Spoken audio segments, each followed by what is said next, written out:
네, 중국의 위안화 평가절하가 갑작스럽게 이루어지더니요. 오늘까지 연속으로 사흘간 계속됐습니다. 우리나라는 물론이고요. 전 세계 금융시장이 큰 폭으로 출렁이면서 이 추가 절하에 대한 우려가 큽니다.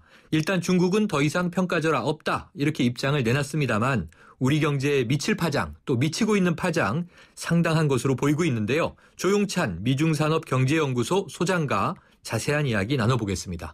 소장님 안녕하세요. 예, 안녕하십니까. 네, 이 중국 인민은행이요. 전격적으로 위안화 평가절하 했는데요. 이틀 연속으로 가치를 사상 최대폭으로 떨어뜨리더니 오늘 또 추가 절하를 했죠? 네, 그렇습니다. 인민은행은 그 목요일 위엔과 달러 고시요 환율을 보면요.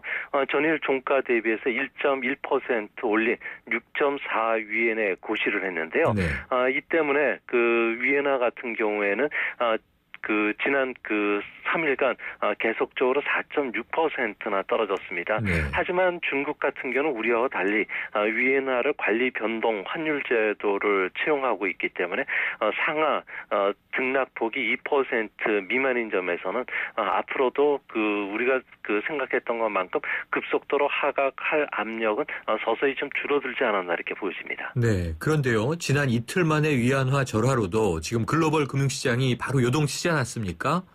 우리나라는 물론이고 아시아 증시가 일제히 급락하는 모습 보였었는데요. 오늘은 어땠나요?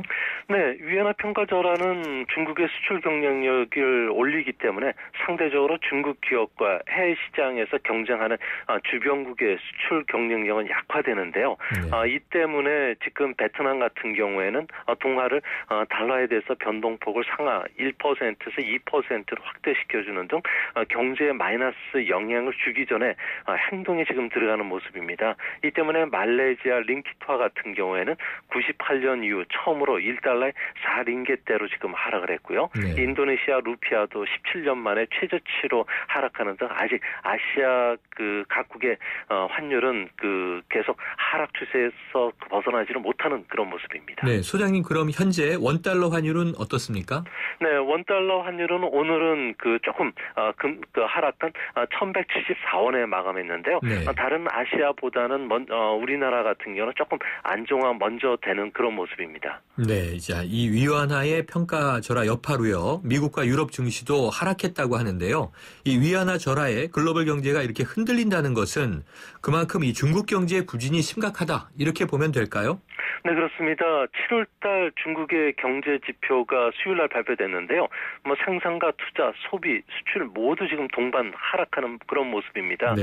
시진핑 지도부는 올 하반기에는 경기가 회복된다는 시나리오를 계속 국민들에 줘왔는데 네. 이미 노란등이 켜졌는데요. 네. 중국의 가보면 실물 경제가 예상 밖으로 좀 나쁘다는 것을 피부로 느끼게 되는데요. 네. 대도시의 백화점이나 대형 슈퍼, 음식점은 경영난을 견디지 못해서 문을 닫는 것도 많고요.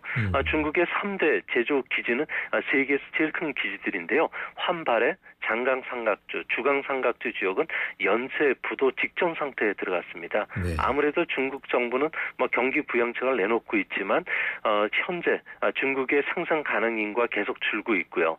또한 과잉 생산 시설로 인해서 기업들의 실적 감소가 계속되고 있기 때문에 이런 체계 구조적인 모순이 일시적인 위안화 절하 그리고 부양책으로는 살아나기가 좀 어려운 이런 모습입니다.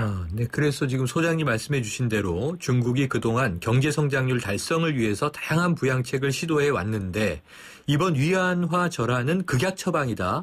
마지막 카드다. 이런 평가도 나오고 있죠. 네, 마지막 카드라는 것은 아닌 것 같고요. 네. 성장률 유지에 비전이 켜졌기 때문에 중국 정부는 양날의 칼과 같은 위안화 절하 카드까지 꺼내든 것으로 보여집니다. 네. 종합 체력을 나타내는 실질 실효 환율이라는 지표가 있는데요. 네. 위안화의 실질 실효 환율은 1달러가 하락하면 3개월 뒤에 중국의 수출이 1%포인트 증가하게 됩니다. 네. 반면에 위안화 절하에 따른 한머니가 400억 달러 유출되는 것으로 나오고 있는데요. 중국에서는 공식적으로 중국 기업들이 달러화라든지 유로화 부채가 5,290억 달러 정도에 달합니다. 네. 위안화가 현재 5% 내외로 절하가 됐기 때문에 이자 부담금은 한 250억 달러가 늘어나게 되는데요. 이 때문에 중국 같은 경우에는 수출 기업이 환율 절하에 따른 가격 탄력성 그렇게 크지는 않습니다. 네. 오히려 매년 20%씩 그 인상되는 중국의 임금이라든지 부동산 임대료, 각종 세금에 더 민감하기 때문에 환율 카드를 잘 쓰면 약이 되지만 잘못 쓸 경우에는 독이 될 수가 있습니다. 네, 자 약이냐 독이냐. 자 중국 인민은행은요 위안화 추가 절하 없다 이렇게 입장을 내놓긴 했지만 연 3일 이거를 이제 하락시키다 보니까 혹시 또다시 추가 절하에 나설 가능성이 있다고 보세요? 네, 중국은 아무래도 조금씩 그 기회가 날 때마다 계속 절하시킬 것으로 보여지는데요. 네. 미국의 제조업과 그 중국의 그 원가 경쟁력을 비교해 보면요, 2004년도에는 중국이 14% 우위에 있었지만 작년이죠, 2014년에는 4%로 좁혀졌습니다. 그만큼 중국의 제조업 경쟁력이 사라졌다는 이야기인데요. 네.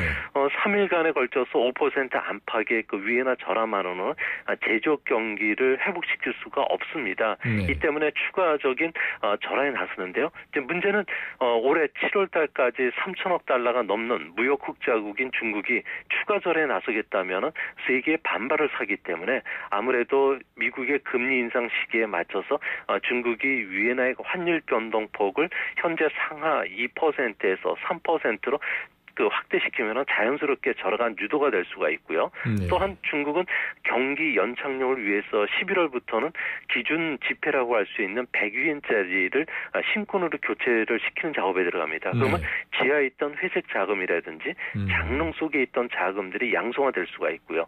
이뿐만 아니라 한자녀 정책도 폐지하고 호구 제도를 개혁시키는 등 경기 부양을 위해서 앞으로는 다양한 부양책을 들 것으로 보여집니다. 네, 지금 9월에요. 이 미국 금리 인상을 이제 예측하면서 중국이 본격적으로 자국 통화 가치를 끌어내려서 환율 전쟁에 참여하려는 게 아니냐 이런 분석이 있는데 여기는 어떻게 보십니까? 네, 아무래도 지금 현재 그 아시아 국가들 같은 경우는 자원 가격 하락 그리고 위안화 절하, 미국의 금리 인상이라는 삼중고에 지금 빠져들고 네. 있는데요. 여기에 중국이 이제 위안화 절하를 계속 시켰을 경우에는 아무래도 미국과 중국 간의 금리차 격차 확대로 인해서 앞으로도 절하 압력은 계속 강화될 것으로 보여지는데요. 네. 이 때문에 아시아 국가들 같은 경우는 경쟁적으로 평가 절하에 나설 수밖에 없고요. 이렇게 되면 세계 상품 시장이라든지 곡물 시장, 주시장, 외환시장이 조금 혼란에 빠질 수 있는데요. 지난 30년간 중국은 계속 고속 성장만 하다가 갑자기 성장을 멈추면서 세계 그 각국과 시장은 중국한 블랙스완이죠. 불확실성이 시장에 미치는 영향을 이끄는 그 블랙스완에 그냥 노출돼 버릴 네. 가능성이 높아 보입니다. 자, 오늘이요. 한국은행 기준금리는 연 1.5% 수준에서 동결됐습니다. 자, 우리나라가 인위적으로 환율을 조정할 수 없는 상황에서 한국은행이 기준금리를 더 떨어뜨려야 우리나라도 환율 전쟁에서 좀 방어막을 칠 수 있다. 이렇게 보던데 어떻게 소장님은 생각하세요?